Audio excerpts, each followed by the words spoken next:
కూర్చోండి కూర్చోండి.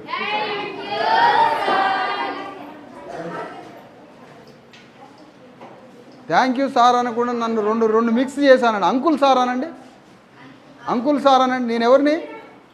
Uncle sir. ఏమని? ఇంకా నేను అంకుల్ సార్ అనలే, అంకుల్ సార్ అనండి. ఎట్లా ఉంది క్లాసు? అన్ని ఫెసిలిటీస్ ఉన్నాయా? కంప్యూటర్స్ ఉన్నాయా? కంప్యూటర్ లేవని చేతులు ఎత్తండి. కంప్యూటర్స్ అందరికీ కంఫర్ట్గా అందరికీ సరిపోని కంప్యూటర్లు ఉన్నాయా? నోరు లేదా? నోరు లేదా? కంప్యూటర్లు ఉన్నాయా? లేవన్న వాళ్ళు చేతులు ఎత్తండి. కంప్యూటర్లు లేవన్న వాళ్ళు చేతులు ఎత్తండి. క్లాసులో అందరికీ కంప్యూటర్లు ఉన్నాయా? లేవన్న వాళ్ళు చేతులు ఎత్తండి. మీకు కొత్త కంప్యూటర్లు వస్తాయి గవర్నమెంట్ నుంచి చేతులు ఎత్తితే.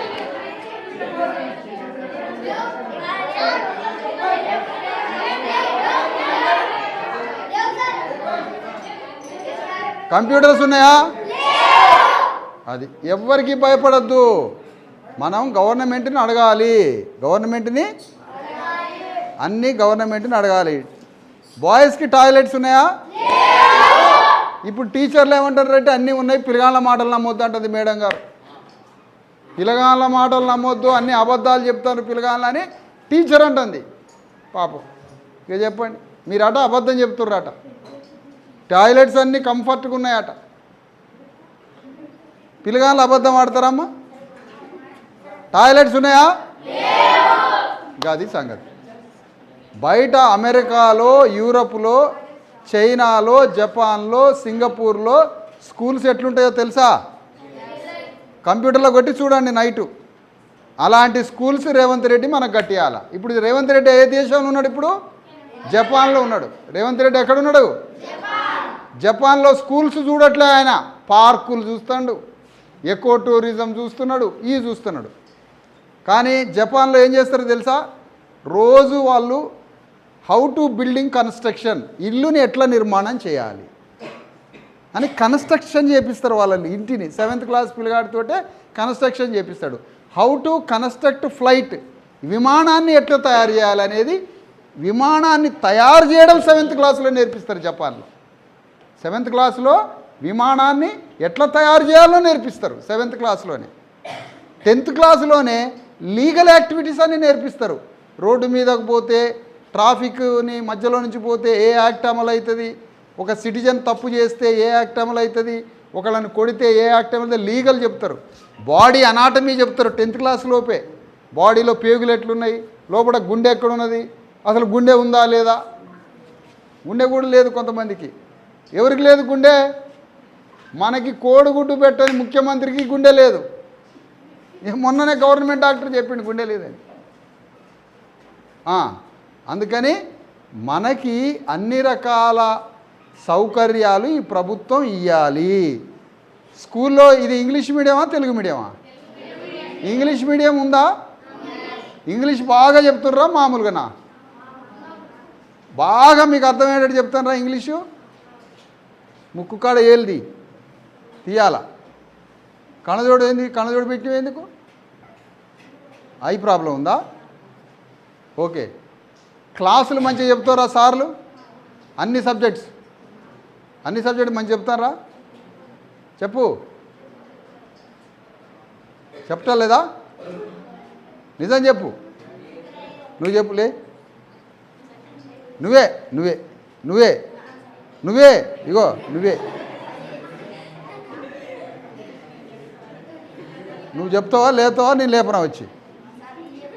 నువ్వులే ఇట్రా. క్లాసులు ఎట్లా జరుగుతున్నాయి నిజంగా చెప్పాలి. క్లాసులు ఎట్లా జరుగుతున్నాయి నిజంగా చెప్పు, ప్రామిస్గా. ప్రామిస్ చెయ్యి. ఏ క్లాసులు మంచి జరుగుతున్నాయి? ఇంకా ఇంకా హిందీ. మ్యాథ్స్ ఎట్లా జరుగుతుంది? బాగా అర్థమయ్యేటట్టు చెప్తున్నాను. నువ్వు మ్యాథ్స్ చేయాల్సి ఉంటుంది మరి ఇప్పుడు బోర్డు మీద. నీకు మ్యాథ్స్ మంచిగా అర్థమవుతుందా? అర్థం కావట్లేదు. అది నీకు అర్థమైందాక చెప్తుండా లేదా? అది సైన్స్ ఎట్లా చెప్తాడు? మీకు ఈవినింగ్ 6 to 8 వరకు ట్యూషన్ కావాలన్నా వద్దా? గవర్నమెంట్ మన సార్లతోటే ట్యూషన్ పెట్టిద్దామా వద్దా? ఫ్రీ ట్యూషన్ కావాలన్నా వద్దా? మీకు ఫ్రీ ట్యూషన్ కావాలి 6 to 8. తర్వాత 6 to 8 ట్యూషన్ పెట్టింది కాబట్టి సాయంత్రం భోజనం కూడా గవర్నమెంటే పెట్టాలి. సాయంత్రం భోజనం పెట్టాలి అంటే సెమీ రెసిడెన్షియల్ లాగా మన స్కూల్ మారాలి. మార్నింగ్ టిఫిన్ పెట్టాలి, మధ్యాహ్నం భోజనం పెట్టాలి, సాయంత్రం 6 to 7 or 8 ట్యూషన్ పెట్టి డిన్నర్ పెట్టి మనల్ని ఇంటికి పంపించాలి. అప్పుడు మనం ఇంటికి పోయినట్టు ఉంటుంది, భోజనం స్కూల్లోనే చేసినట్లుంటుంది, స్కూల్లో ట్యూషన్ కూడా ఉంటుంది. అప్పుడు ఎట్లా వస్తాయి మనకు మార్కులు? ఇక ఇంటికి పోయి పండుకోవటమే. ఇక మార్నింగ్ పాలో చాయో తాగి స్కూల్కి వచ్చి ఇక్కడే బ్రేక్ఫాస్ట్ చేసి మధ్యాహ్నం లంచ్ చేసి ఈవినింగ్ ట్యూషన్ విని మళ్ళీ డిన్నర్ చేసి ఇంటికి పోతే అప్పుడు ఎట్లుంటుంది స్కూలు? మార్క్స్ వస్తాయా రావా? దీనికి చేతులు ఎత్తే వాళ్ళు ఎవరో చెప్పండి. ఈ ప్రపోజల్కి అదిగో మనకి సెమీ రెసిడెన్షియల్ కావాలని చేతులు ఎత్తండి. మనకి సెమీ రెసిడెన్షియల్ కావాలి. మార్నింగ్ మంచి బ్రేక్ఫాస్ట్ కావాలి, మధ్యాహ్నం లంచ్ కావాలి, సాయంత్రం ఒక 2 గంటలు గేమ్స్ ఆడాలి. 4 to 6 6 గంటలకి ముఖం కడుక్కోవాలి క్లీన్గా. 6 నుంచి 6 to 8 ట్యూషన్ పెట్టాలి. 7:30 7:40కి మనకి డిన్నర్ పెట్టి ఇంటికి పంపించాలి. అట్లా సెమీ రెసిడెన్షియల్ ఉంటే ఎట్లుంటుంది? గవర్నమెంట్ పిల్లలకు కూడా ఇంటికాడ నుంచి బస్సు వేస్తే ఎట్లుంటుంది స్కూల్కి చెప్పండి? గవర్నమెంట్ స్కూలుకి కూడా ఇంటి దగ్గర నుంచి స్కూల్కి బస్సు వేస్తే బాగుంటుందా బాగోదా? చేతులు ఎత్తండి ఎవరికి బాగుంటుందో. ఇంటి దగ్గర నుంచి ప్రైవేట్ స్కూల్కి బస్సు వేసినట్టుగా, ఇంటి దగ్గర నుంచి ప్రైవేట్ స్కూల్కి బస్సు వేసినట్టుగా గవర్నమెంట్ స్కూల్కి కూడా బస్సు వేస్తే ఎట్లుంటుంది? బస్సు రావాలన్నా వద్దా? ఇంటికాడ నుంచి బస్సు రావాలన్నా వద్దా? ఎంత అద్భుతంగా ఉంటుందమ్మా ఇంటికాడ నుంచి బస్సు. పొద్దున్నే బ్రేక్ఫాస్టు, మధ్యాహ్నం lunch, night dinner, evening 2 hours tuition, bus మళ్ళీ 8 ఇంటికాడ దింపాలి. హాయిగా కాసేపు టీవీ చూసుకొని మంచిగా పడుకొని పొద్దున్నే వస్తే ఎట్లుంటుంది? అట్లాంటి స్కూల్స్ని మనం రేవంత్ రెడ్డితో, ముఖ్యమంత్రితో, ప్రధానమంత్రి మోడీతో అవన్నీ చేయిస్తామా వద్దా? అవన్నీ చేయిస్తే మన హీరోలు ఎవరైతారు అప్పుడు? మోడీ అండ్ రేవంత్ రెడ్డి అవుతారు. మన హీరోలు ఎవరైతారు అప్పుడు? రేవంత్ రెడ్డి అవుతారు. వాళ్ళు ఇవన్నీ ఇవ్వకపోతే వాళ్ళిద్దరు ఏమవుతారు? జీరోలు అవుతారు. ఏమవుతారు? అయిపోయి. ఇవన్నీ ఇస్తే హీరోలు అవుతారు, లేకపోతే జీరో అవుతారు. ఓకే, ఇవన్నీ ఈ ఫెసిలిటీస్ అన్నీ కావాలని రేవంత్ రెడ్డికి, ప్రధానమంత్రికి లెటర్ రాద్దాం వద్దా? ఏమని లెటర్ రాద్దాం? మార్నింగ్ మా ఇంటికాడ నుంచి స్కూల్కి బస్సు పెట్టాలి అనండి. మార్నింగు స్కూల్కి బస్సు పెట్టాలి. పెద్దగా మాట్లాడండి. మార్నింగ్ మా ఇంటి నుంచి స్కూల్కి,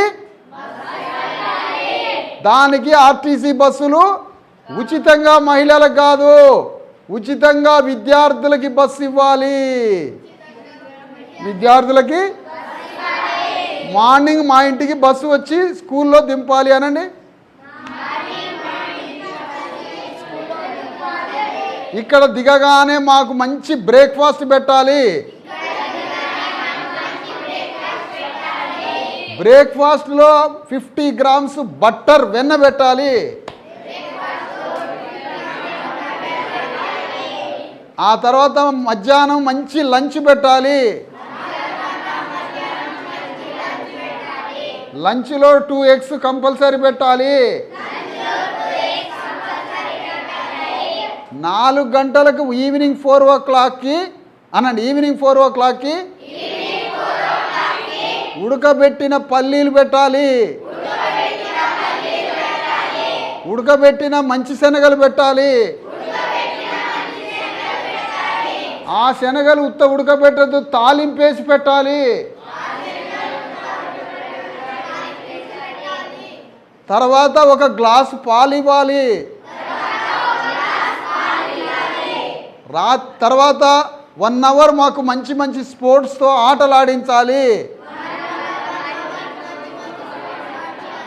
6 to 7:30 వరకు ట్యూషన్ పెట్టాలి స్కూల్లోనే.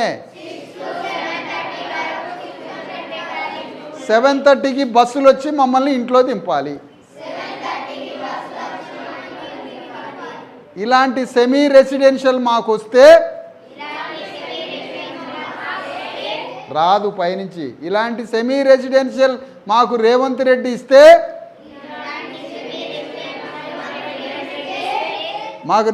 ఇస్తే మేము కలెక్టర్లము, డాక్టర్లము, ఇంజనీర్లము అవుతాము. అగ్రికల్చరు అనండి, అగ్రికల్చరు, హార్టికల్చరు, ఎంప్లాయీస్తో మా స్కూలు మొత్తం పచ్చటి తోటలని, పండ్ల మొక్కలని, కూరగాయల మొక్కలని మా స్కూల్ అంతా నాటాలి. 10 గేదెలు 10 బర్లని వెటనరీ డిపార్ట్మెంటు మా స్కూల్కి ఇవ్వాలి పాల కోసం అనండి. 10 బర్లని వెటనరీ డిపార్ట్మెంటు మా పాల కోసం ఇక్కడ బర్లని ఇవ్వాలి, గేదెల్ని.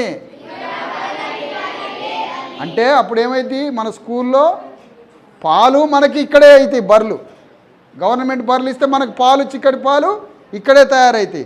హార్టికల్చర్, అగ్రికల్చర్ వాళ్ళు వచ్చి మొత్తం కూరగాయలు వేసిర్రు అనుకో, టమాటాలు, దొండకాయలు, బెండకాయలు, క్యారెట్, బీట్రూటు, క్యాబేజీ, క్యాలీఫ్లవరు, చెవులో పెట్టే క్యాలీఫ్లవరు, ఇవన్నీ మనకి ఇక్కడే పండుతాయి. అట సీరియస్ చూస్తూనేందమ్మా, అవన్నీ ఎక్కడ పండుతాయి? మన స్కూల్లోనే పండుతాయి. అప్పుడు పైసలు కూడా రేవంత్ రెడ్డి ఖర్చు తగ్గుతుంది. అప్పుడు ఇక్కడే కూరగాయలు తినొచ్చు, ఇక్కడే పాలు తాగొచ్చు, ఇక్కడే మనం కావలసిన పండ్లన్నీ, అరటి పండ్లు అన్నీ ఇక్కడే తినొచ్చు. అవునా? అట్లా అని ఇక్కడ కోళ్ళ ఫామ్ పెట్టమని ఆ కోళ్ళ ఫామ్కి వాసన వచ్చింది మళ్ళా. ఇట్లా ఇవన్నీ ఫెసిలిటీస్ చేయాలి. ఇది హార్టికల్చరు, అగ్రికల్చర్ వాళ్ళు, వెటర్నరీ డిపార్ట్మెంటు 3 కలిసి చేస్తే ఇవన్నీ జరుగుతాయి. ఇది మనం రేవంత్ రెడ్డికి ఉత్తరం రాద్దాం. రాసి ఇలాంటి స్కూల్ని, ఒక్క స్కూల్ని మోడల్ చేద్దాం. ఇది జైనత్లో, ఏ స్కూల్ ఇది? జైనత్, ఆదిలాబాద్ జిల్లా అనండి. ఏ స్కూల్ ఇది?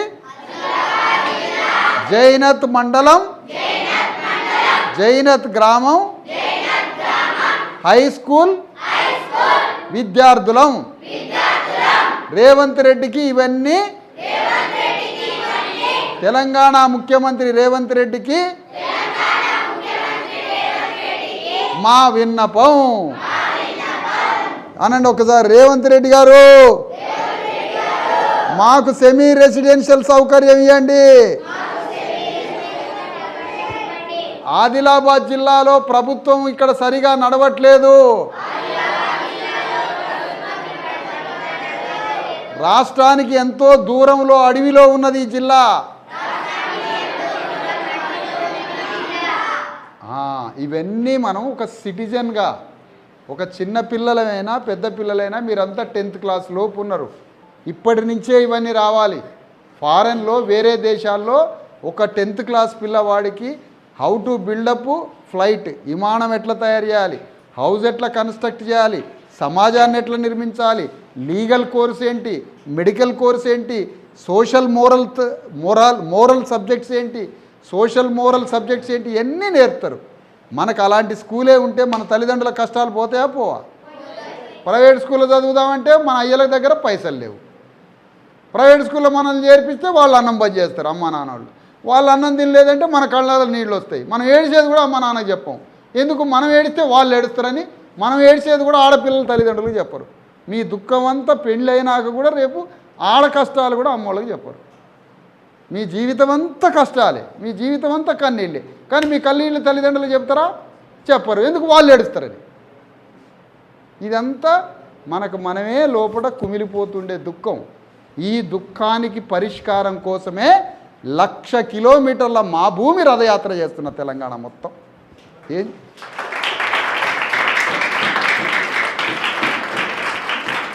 ఎవరి మీద కోపం లేదమ్మా, ఎవరి మీద నాకు ద్వేషం లేదు, ఎవరి మీద నేను కోపానికో ద్వేషానికో పోటలే. ఇది మన రాజ్యం, ఇది కాన్స్టిట్యూషన్, ఇది డెమోక్రసీ దేశం. మన ఓట్లతో, మనమిచ్చే ట్యాక్సులతో మన అంబేద్కర్ రాసిన రాజ్యాంగంతో మన పోలీస్ అన్నలతో ఈ స్టేట్ నడుస్తుంది. మనం ఇచ్చిన పైసలతోటే గవర్నమెంట్ నడుస్తుంది. ఇది మంచిగా గవర్నమెంట్ చేయమని అంటున్నాం. అవునా కాదా? మన ఇంట్లో మన తల్లిదండ్రులను ఏమంటాం? అమ్మా నాన్న ఇద్దరు కష్టపడి మనం కూడా కష్టపడి వస్తే నాన్న ఈ పైసలతో మన ఇల్లు మొత్తాన్ని బాగు చేసుకుందాం, రేపు చికెన్ తెచ్చుకుందాం, పండక్కి స్వీట్లు చేసుకుందాం, కొత్త బట్టలు కట్టించుకుందాం అని అంటామా అమ్మ నాన్నతో? అంటాం కదా. అట్లనే మనకి తండ్రి లాంటి వాడు ముఖ్యమంత్రి రాష్ట్రానికి, ఆయన్ని కూడా అన్ని ఫెసిలిటీస్ ఇవ్వమని అడగాలి. That is democracy. That is democracy. దీన్ని చెప్పడానికి రాష్ట్రంలో అన్ని స్కూల్స్ పోయి ఇట్లా చెబుదాం అనుకుంటున్నా. చెప్పాలనా వద్దా? ఈ మీకు చెప్పిన విషయాలన్నీ రాష్ట్రంలో అన్ని స్కూల్స్కి చెప్పాలనా వద్దా? అన్ని స్కూల్స్ బాగు చేసుకుందామా వద్దా? అన్ని హాస్టళ్ళు బాగు చేద్దామా వద్దా? అదే పని మీద నేను తిరగాలనా వద్దా? రైట్. మీరు కలెక్టర్లు డాక్టర్లు అయినాక నాకు అప్పుడు మీరు ఉత్తరాలు రాయాలి, మధ్యలో కూడా వచ్చి కలుస్తా. బాయ్. ఓకేనా? నేను మంచి మాటలు చెప్పినా చెప్పలేదా? నేను మంచి మాటలు చెప్పిన అన్నోళ్ళు చేతులు ఎత్తండి. రైట్.